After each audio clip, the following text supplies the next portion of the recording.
তোমাদের আগের দিন বলেছিলাম, আগের দিন জ্ঞানচক্ষু গল্পটির বিষয়বস্তু বলেছিলাম, আর বলেছিলাম যে এই জ্ঞানচক্ষু গল্পটির নামকরণের সার্থকতা বলবো পরের দিন।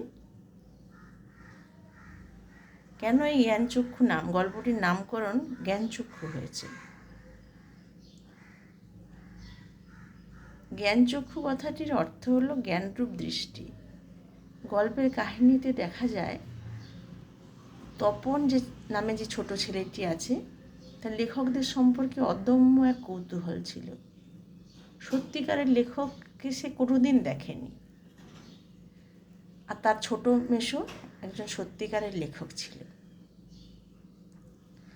তার এই ছোট মেসোকে দেখার পরে সে বুঝতে পারে যে লেখক কোনো ভিন্ন গ্রহের জীব নয়, আমাদের মতোই তারাও সাধারণ মানুষ। তপনের এই বোধোদয় ঘটেছিল তার নতুন মেসোকে দেখার পর। ছোট মেসোকে খুব কাছ থেকে দেখার পর তপনের মনে লেখক সত্তা জাগরণ ঘটেছিল, মানে তারও একটু লেখার ইচ্ছা হয়েছিল। সেই জন্য সে কি অতি উৎসাহের কারণে সে তার নিজের প্রথম স্কুল জীবনের অনুভূতি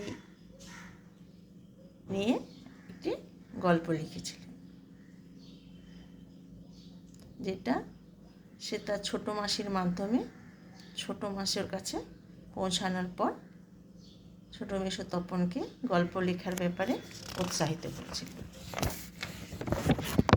তপনের ছোটো মেসোর সঙ্গে, যেহেতু ছোটো মেসো একজন লেখক, তার সন্ধ্যাতারা পত্রিকা সম্পাদকের সঙ্গে বেশ ঘনিষ্ঠতা থাকায় তপনের লেখা গল্পটিও তিনি সেই পত্রিকায় ছাপিয়ে দিয়েছিলেন।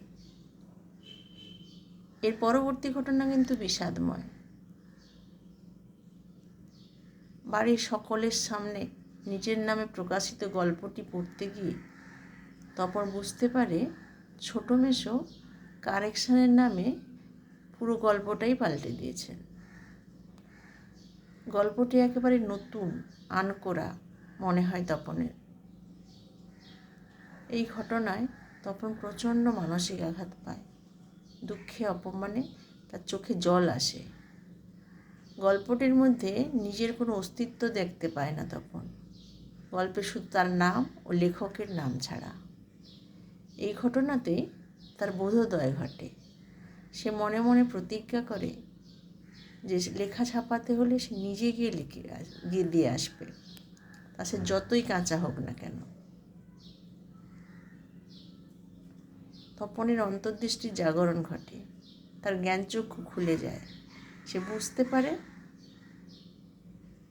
তাই এই তপনের এই অন্তর্দৃষ্টির জাগরণকে এখানে লেখক জ্ঞানচক্ষু বলে অভিহিত করেছেন। আশা করি তোমরা বুঝতে পারছো। এবারে দেখো ছোট ছোট কয়েকটা কোশ্চেন। তোমার অবশ্যই 1 নম্বরের MCQ টাইপ কোশ্চেনের উত্তর দিতে হলে তো তোমাদের ডিটেলসে পড়তেই হবে গল্পটা। কিন্তু এই MCQ মানে 1 নম্বরের কোশ্চেনগুলো লেখার সময় তোমাদের কিন্তু কিভাবে লিখতে হবে সেটা কখনোই ওই কাটা কাটা উত্তর দেবে না। পুরো সবসময় চেষ্টা করবে ফুল বাক্যে উত্তর দেওয়া। এই একটা লিখলাম, যেমন আমি বলছি,